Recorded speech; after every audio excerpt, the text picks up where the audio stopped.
Hi, in this project I want to show you two different ways to create a model. The first one is creating using AutoML. You can see it from here, it's the AutoML option, and the other one is using a pipeline from a Jupyter Notebook. You can see here the first experiment for the second project of the Udacity Azure Nano Degree. It's created using the AutoML option from right of the front end. If you go inside this model, you can see here the experiment I just told. It's the second project, the first part of the second project of the ML course. If you go inside, you can see multiple runs. For this purpose, I will show you the first one created this morning. Here you can see a short overview of the experiment and the run. And on the right side, you get the summary of the best model. If you want to have more details about the models itself, you can go right into the model section. Here you get an overview of the different algorithms and their performance. Also, if you want to have details, because we have set up a mark to get more details of the best model, and then you have here the view explanation field. If you click inside this, it's a great feature, so you can see what's the importance of different features of the data and what's the effect of the different sections to the model. But that's the way it's working with the AutoML section from here. The other experiment you have seen here is using the pipeline. How is it created? It's just using here inside the Jupyter Notebook.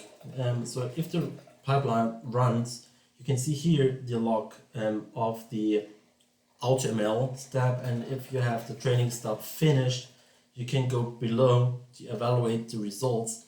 And also here you have the different models used and their different performance metrics. It's not as from the usability, it's not as user-friendly. You don't have charts, but you have also here, and you can retrieve the best model from the training, the AutoML training itself here. But now I want to show you how it is available. So the first thing is creating using the pipeline. If you go back at the experiments on the pipeline section, you can just right click here in the experiment time, and then you should see here the overview of the experiment. Here you can see the AutoML module is finished training, it's done with training. You can also see here the status, it's completed, and you see the run ID. Now the deployed pipeline, you can see the status in details. If you click here on the publish pipeline section, if you click here on view details, you automatically jump into the endpoint section of these pipeline, of this model. And here you also get information about the REST API endpoints and the status and how often it was run, and if the last one was successful or not, and the current status. The other way was created from the AutoML section. From here you can go into the experiment, and after you deployed the best model from above here, you can right click on this model and go and deploy, or you go on the model itself, click on deploy.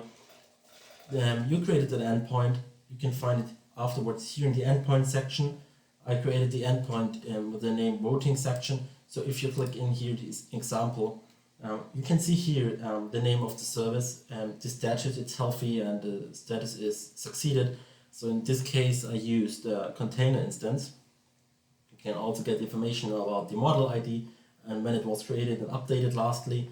And below, you get more information about the REST endpoint itself, this record URL in the JSON file, or the application insights URL.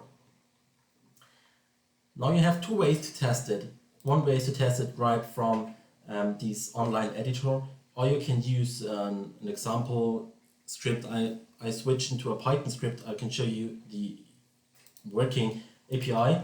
How is it created? So first I import some libraries. Afterwards I imported the URL and the key for using this service.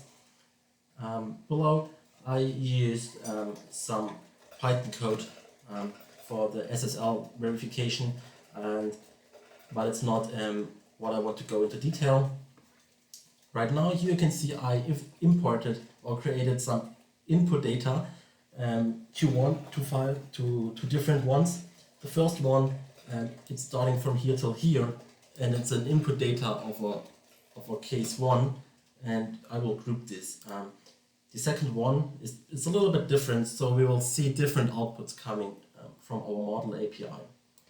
Below, so I will encode it from a JSON file and send it through URL to our endpoint. And below I created some error handling. So if everything is working fine, we will get printed the result, but it's pretty comfortable. It's really helpful if it's not running perfectly.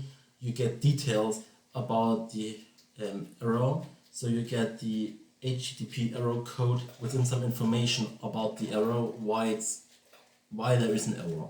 So let's try this so you can see that the API is running successfully right now.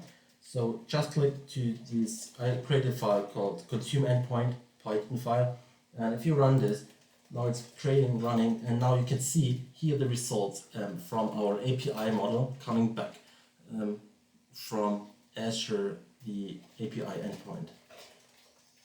Thank you.